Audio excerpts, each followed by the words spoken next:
Bom dia! Lindo, maravilhoso e abençoado dia na presença de Deus. Hoje estamos no dia 537 do projeto Bíblia para Iniciantes, capítulo 17 do Evangelho de João. Vamos para a segunda metade, onde Jesus está aqui, nesse momento de transição entre a última ceia, a Santa Ceia, e o jardim do Getsêmani, e agora ele está nessa oração se dirigindo diretamente ao Pai, diretamente a Deus, pedindo muito, essa oração é muito dele pedindo, intercedendo pelos discípulos, pelos cristãos, por aqueles que decidiram o seguir, o aceitar como Senhor. Então ele fala muito aqui, ele vai usar, vocês vão perceber ele usando muito a expressão de mundo, falando no mundo, do mundo, o mundo.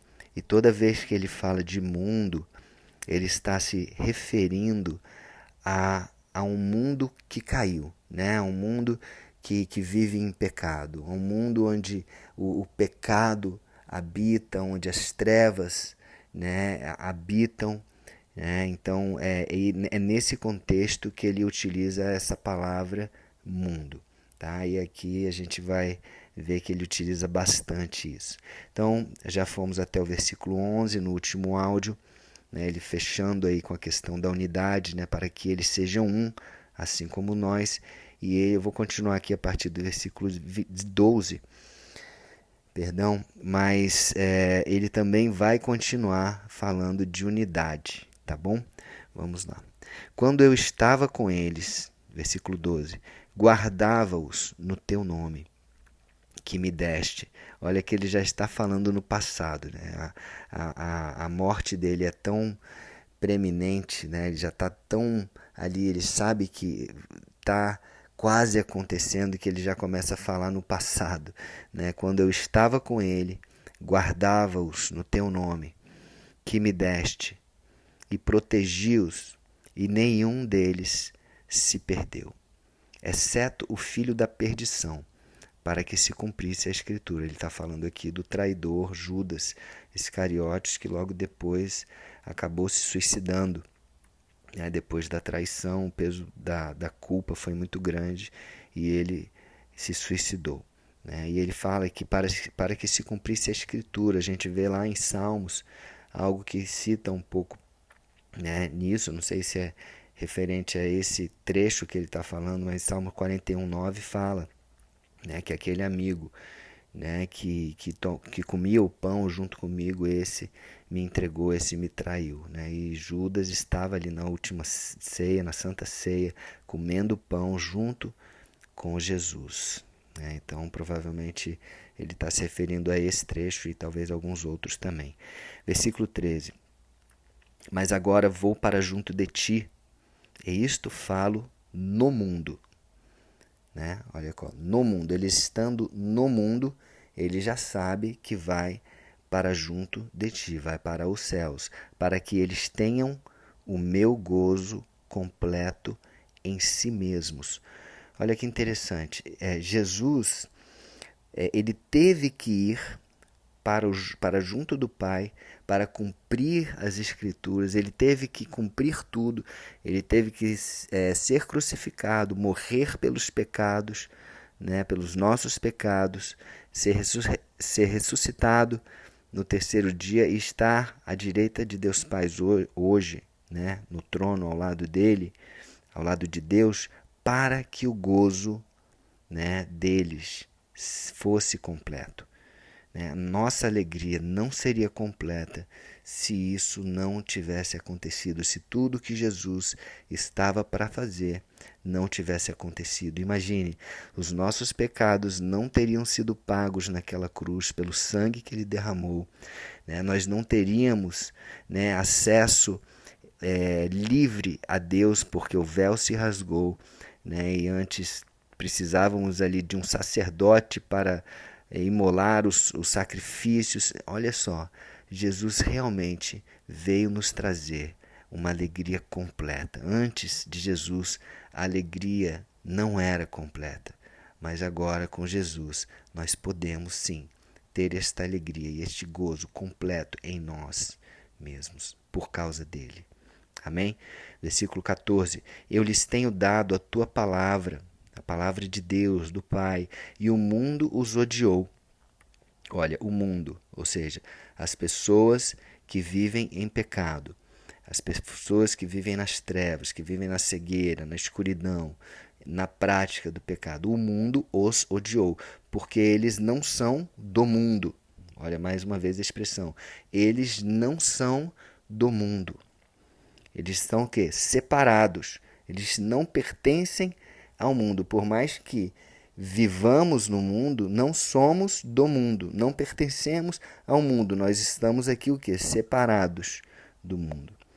Né? Não são do mundo, como também eu não sou. Jesus veio a este mundo não sendo do mundo. E ele continua, versículo 15. Não peço que os tire do mundo, que os tires do mundo, e sim que os guardes do mal.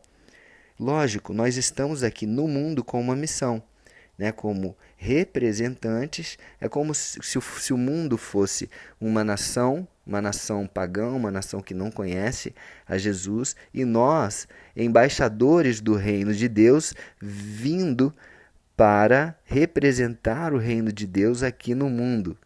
Entende? Assim como Jesus veio como rei dos reis, e nós agora como embaixadores desse reino. Versículo 16.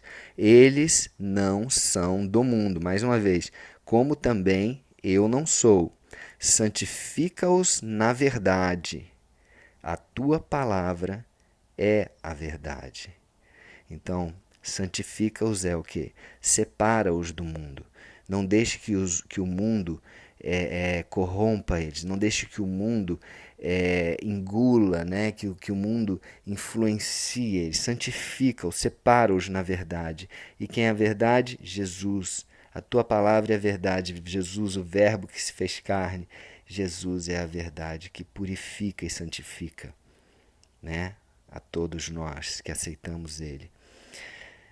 Versículo 18. Assim como tu me enviaste ao mundo, Jesus falando, também eu os enviei ao mundo. Olha só, Jesus foi enviado ao mundo pelo Pai e agora ele nos envia, nos comissiona, nos envia ao mundo para que também nós possamos ser, como eu falei, embaixadores, representantes do reino de Jesus, do reino de Deus. Versículo 19. E a favor deles eu me santifico, ou seja, eu me separo a mim mesmo, para que eles também sejam santificados na verdade. Da mesma forma que Jesus se santificou, se manteve santo, longe do pecado, não pecou, para que nós também vivemos dessa forma, livres da influência do pecado, libertos dessa influência do pecado através de uma vida de santidade, uma vida pura, na verdade. Versículo 20. Não rogo somente por estes, mas também por aqueles que vierem a crer em mim por intermédio da tua palavra, a fim de que todos sejam um. E como és tu, ó Pai, em mim e eu em ti, também sejam eles em nós, para que o mundo creia que tu me enviaste. Olha a importância da unidade. Ele fala que a intenção dele, de Jesus, é para que todos sejam uns com os outros. E também com Jesus e com Deus Pai. Olha só, como és tu, ó Pai, em mim e eu em ti, também sejam eles em nós. Então nós, igreja, eu e você que está me ouvindo aí agora, nós devemos estar unidos como igreja, unidos não só entre nós, mas também em Deus e Jesus. Que nós sejamos um com Deus Pai, com Jesus. Olha a importância da unidade. Para quê? Por que ele quer isso? Para que o mundo creia que tu me enviaste. Então, a unidade, a força da unidade, a ordem que a unidade traz para as nossas vidas, a harmonia, a paz, né? E tudo isso é para que o mundo veja isso em nós e que nós sejamos luz e para que as pessoas sejam atraídas para viver essa vida de santidade, essa vida de unidade, para que as pessoas se sintam atraídas a voltar à casa do Pai. Amém? E que nós estejamos em família, uma família unida, uma família que se ama, uma família que se respeita, uma família que tem unidade. Amém? E ele continua, para que sejam um como nós o somos, né? Eu lhes tenho transmitido, vou falar desde o começo do versículo 22, eu lhes tenho transmitido a glória que me tens dado, para que sejam um, como nós somos um. Então, a glória de Jesus, ela vem para as nossas vidas e Ele transmite essa glória para nós, para que nós possamos modelar e sejamos um, assim como Jesus é um com Deus Pai. Amém? E eu neles e tu em mim, a fim de que sejam aperfeiçoados na unidade. Olha que louco, gente. Eu neles, quer dizer, Jesus em nós, tu em mim, ou seja, Deus Pai em Jesus. Olha, é tudo junto e misturado.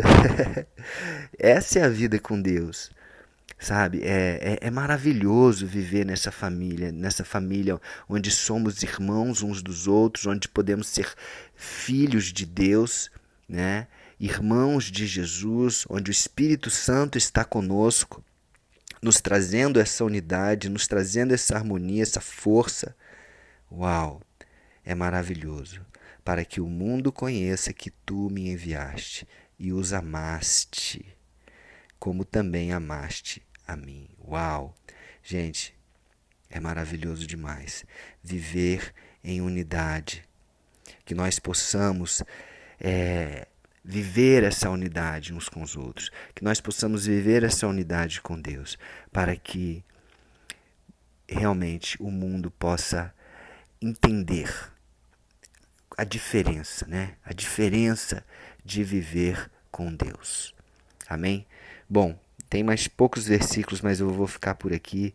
Muito forte este último, eu vou repetir estes últimos 3 versículos falando sobre unidade. Olha só. Os últimos 4 versículos. Não rogo somente por estes, mas também por aqueles que vieram a crer em mim por intermédio da sua palavra, a fim de que todos sejam um, como és tu, ó Pai, em mim e eu em ti. Também sejam eles em nós, para que o mundo creia que tu me enviaste. Eu lhes tenho transmitido a glória que me tens dado, para que sejam um, como nós o somos. Eu neles e tu em mim, a fim de que sejam aperfeiçoados na unidade, para que o mundo conheça que tu me enviaste e os amaste, como também amaste a mim. Uau! É muito forte, Deus. Gente, o amor de Deus por nós é tão grande que Jesus fala aqui, que Deus amou a nós assim como amou a Jesus. Deus amou o mundo de tal maneira que deu seu Filho unigênito, Jesus, para todo aquele que nele crê não pereça, mas tenha vida eterna. E para que nós sigamos o modelo de Jesus, para que nós possamos ser um com Jesus e também ser um com Deus. Amém? Então vamos orar. Senhor Deus, obrigado, Senhor. Obrigado por tanto amor. Obrigado, Senhor, pela tua palavra. Obrigado, Senhor, pelo seu direcionamento. Obrigado, Jesus, porque o Senhor veio e morreu por nós. Obrigado, Espírito Santo, por nos unir. O teu amor nos uniu e tem nos unido cada vez mais. Que possamos ser uns com os outros. Que possamos ser uma igreja unida e que possamos ser um contigo, com Deus Pai, com o Espírito Santo, em nome de Jesus. Senhor Jesus, eu te recebo mais uma vez como Senhor e Salvador da minha vida. Amém. Um beijo no coração e até o próximo dia do projeto, a gente fechando aqui o capítulo 17 de João. Amém? Um beijo no coração.